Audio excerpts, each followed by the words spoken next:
Ποτέ πριν στην ιστορία του ανθρώπου ένας πολιτισμός δεν επηρέασε για περισσότερο χρόνο και σε μεγαλύτερο βάθος την ύπαρξή μας.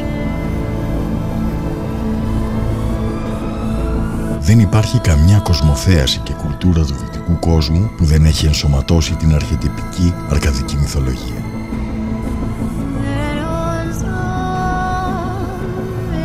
Και σίγουρα δεν υπήρξε γονιμότερη και πλουσιότερη αντίληψη από αυτή των Αρκάδων για τον μυστηριακό, σχεδόν μαγικό τόπο που ζούσαν και ζουν.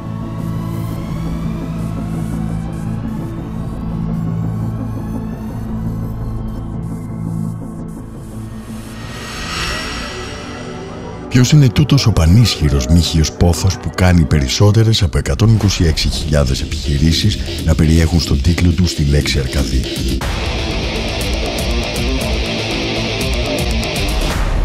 Πανεπιστήμια, εκπαιδευτικούς οργανισμούς, συλλόγους, ηλεκτρονικά παιχνίδια, κινηματογραφικές παραγωγές, πόλεις ολόκληρες, δήμους και χωριά τα λένε Αρκαδία.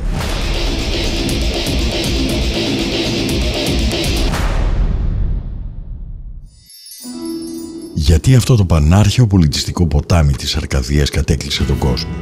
Ποιες είναι οι χορδές των νου των ανθρώπων που δονούνται στον ήχο αυτής της μυσταγωγικής λέξης? Μερικοί επιστήμονες θεωρούν ότι ο ανθρώπινος εγκέφαλος είναι διαμορφωμένος έτσι που αντιδρά ενστικτωδώς σε συγκεκριμένους ήχους και διατάξεις φωνητικών συλλαβών. Οι σύγχρονες τεχνολογίες fMRI έχουν να μας πούν μια εξαιρετική ιστορία για το τι συμβαίνει στον εγκέφαλό μας όταν ακούμε συγκεκριμένους ήχους. Αλλά το ποτάμι των αρκαδικών μύθων έχει ήδη φτάσει στον ωκεανό της πανανθρώπινης κουλτούρας. Ο Λυκάωνας έκανε τραπέζι στο Δία με κρέας από θυσιασμένο βρέφος. Τουλάχιστον αυτή είναι μια εκδοχή της πιο παράξενης ιστορίας του κόσμου. Ο Δίας εξοργίστηκε και έκαψε την Λυκόσουρα. Την πρώτη πόλη στον κόσμο την έκανε στάχτη και από καΐδι. Αλλά αυτό δεν ήταν τίποτα μπροστά σε αυτό που θα ακολουθούσε. Καταράστηκε το Λυκάωνα και το λαό του να ζει σαν λύκος ανάμεσα σε λύκους. Έφτιαξε εξόρκι και το έριξε πάνω στο μεγάλο βασιλιά, γεννώντας τον πρώτο λυκάνθρωπο. Και τα κύματα της οργής του Θεού φτάνουν μέχρι τις μέρες. Οι κινηματογραφικές αποδόσεις του λυκανθρωπισμού ξεπερνούν τις 280 και την τελευταία πενταετία ο πανάρχαιος αρκαδικός μύθος μοιάζει να είναι απαραίτητο συστατικό της επιτυχίας κάθε ταινίας φαντασίας αν θέλει να είναι κερδό. Φυσικά ελάχιστοι άνθρωποι ξέρουν την αρκαδική προέλευση αυτού του αρχαίγονου μύθου. Είναι ο πελασγός ο πιονιέρος του πολιτισμού, είναι ο γενάρχης των ανθρώπων.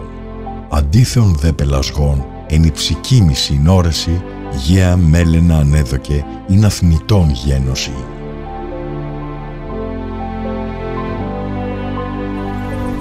My name is David Gilman Romano. I am a professor at the University of Arizona, and for the past 10 years I've been involved in the Mount LeCayan Excavation and Survey Project together with my colleague Dr. Mary Voyatsis. And in general, the program of the excavation has been to document and to investigate archaeologically the famous sanctuary of Zeus, the birthplace of Zeus here at Mount LeCayan and in Peloponnese.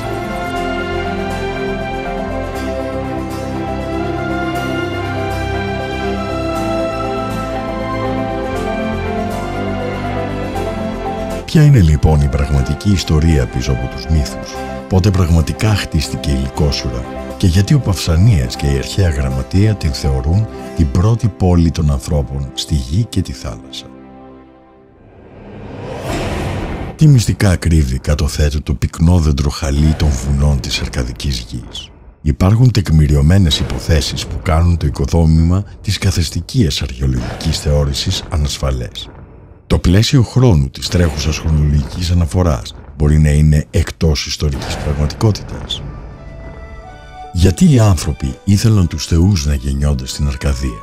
Arca Deorum, η κυβωτός των θεών για τους Ρωμαίους και σίγουρα η μήτρα και το μέτρο των ιδεών που άλλαξαν για πάντα τον κόσμο του ανθρώπου. Είναι τούτος ο τόπος που πρωτοεμφανίζεται η ανθρωπομορφική λατρεία.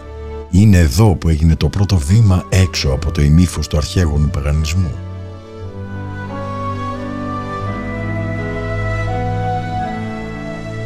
Πόσο παλιές είναι άραγε οι χθόνιες λατρείες και οι σκοτεινοί θεοί και θεές που λατρεύονταν στα σπήλαια και τις σκιερές πηγές.